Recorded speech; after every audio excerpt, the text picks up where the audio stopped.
Sergipano de Proprial, o ministro Carlos Aires Brito assume hoje, às 4 da tarde, um dos cargos mais importantes do país, o de presidente do Supremo Tribunal Federal.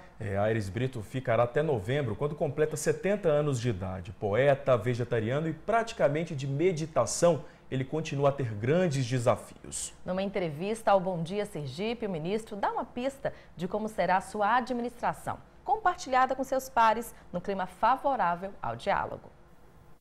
Eu nunca pensei em chegar ao Supremo Tribunal Federal, não fazia parte de minhas cogitações, dos meus planos, nada disso. Mas o destino quis assim, não é? A sociedade apoiou, os amigos patrocinaram a minha indicação e com muita honra eu cheguei ao Supremo Tribunal Federal para servir ao meu país, para fazer viagem de alma, não de ego. O senhor vai permanecer até novembro. O senhor acha que vai deixar sua marca nesse tempo?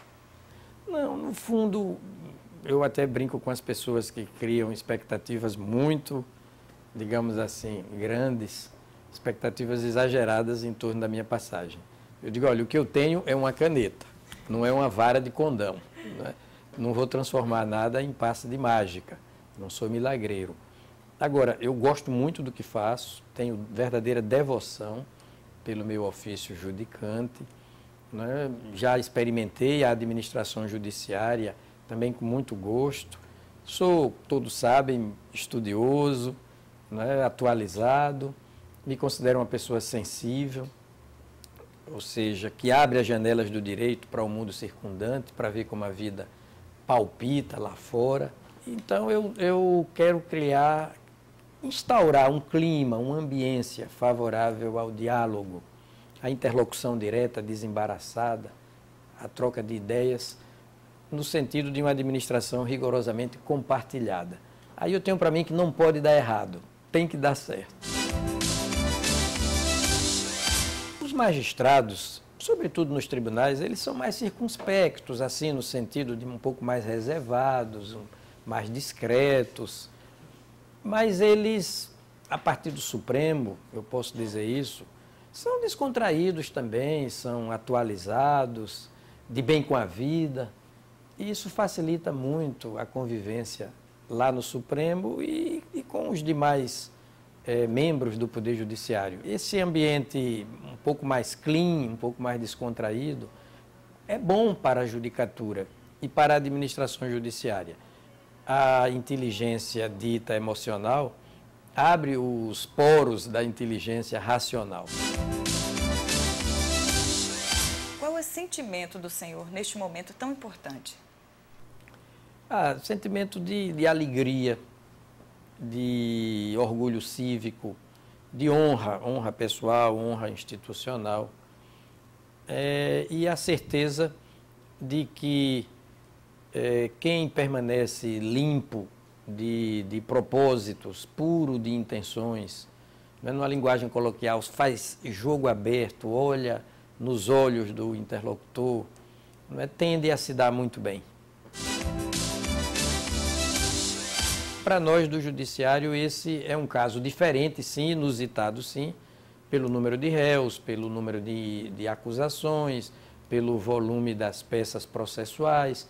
É inusitado, mas a nossa predisposição é ver todos os réus com absoluta imparcialidade.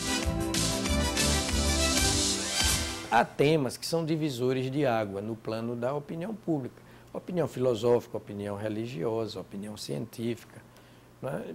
E essas decisões sempre causam impacto social, né, mais profundo.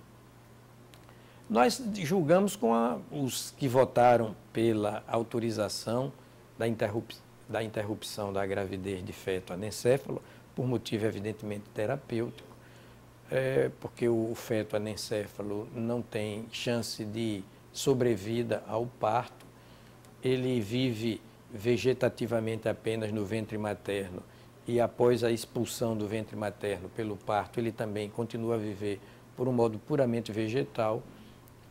Então, nós entendemos que cabe à gestante decidir se quer levar o seu martírio adiante ou se não tem condições psíquicas, psicológicas, até mesmo físicas, de levar adiante uma gravidez já prometida ao túmulo.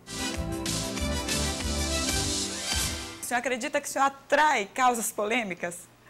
Diz o pessoal da imprensa lá em Brasília que eu sou imã. Eu digo, olha, eu até tenho sido, mas eu preferia ser bússola. Mas é brincadeira. São coincidências. As causas vêm para mim, mais socialmente impactantes, né? Existencialmente polêmicas, do ponto de vista filosófico, religioso, ético, científico, não é, médico, enfim. Porém, eu encaro essas questões, eu estudo com profundidade.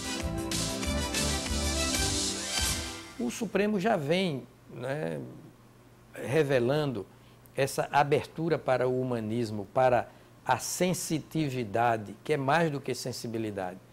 Quando a sensibilidade se torna aguda, ganha qualidade, né? Sobe ao plus, ao patamar da sensitividade. E o Supremo vem revelando isso, o que é bom porque humaniza todo o direito constitucional brasileiro. O humanismo é esse universal que está preso dentro de nós e que nós soterramos com o nosso excesso de individualismo, não é? E a gente compreende, tem que compreender que sem o eclipse do ego, ninguém se ilumina. É preciso também abrir espaço na nossa interioridade para o universal que está ali dentro. Então, quando a gente deixa aflorar o universal, a gente tem um vislumbre assim do eterno, do definitivo. É isso que eu chamo de humanismo. É o que nos cabe.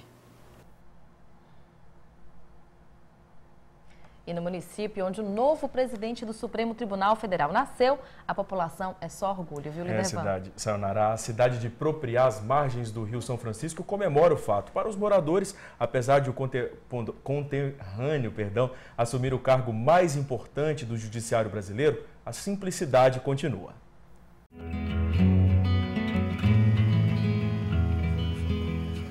Sergipano da cidade de Propriá, no Baixo São Francisco, Carlos Aires Brito nasceu no ano de 1942.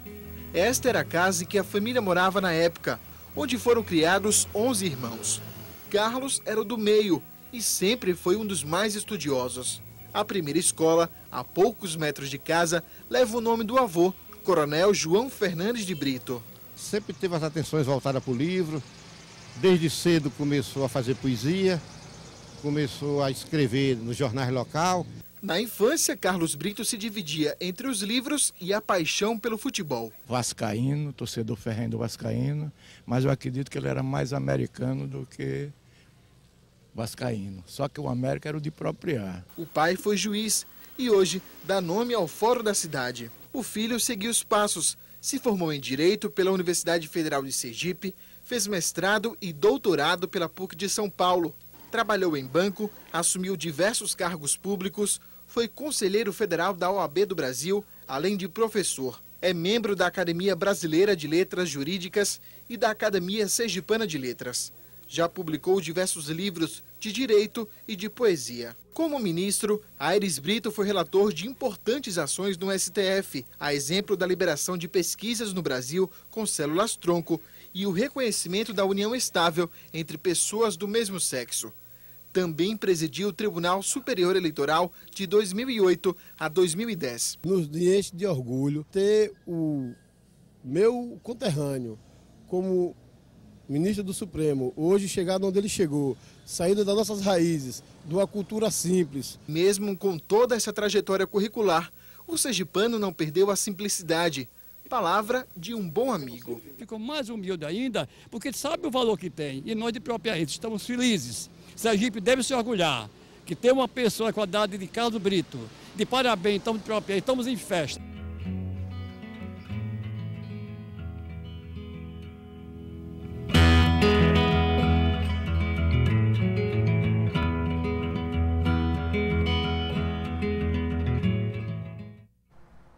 A posse de Carlos Aires Brito na presidência do Supremo Tribunal Federal e do vice-presidente Joaquim Barbosa acontece em sessão solene no plenário da Corte, às 4 da tarde.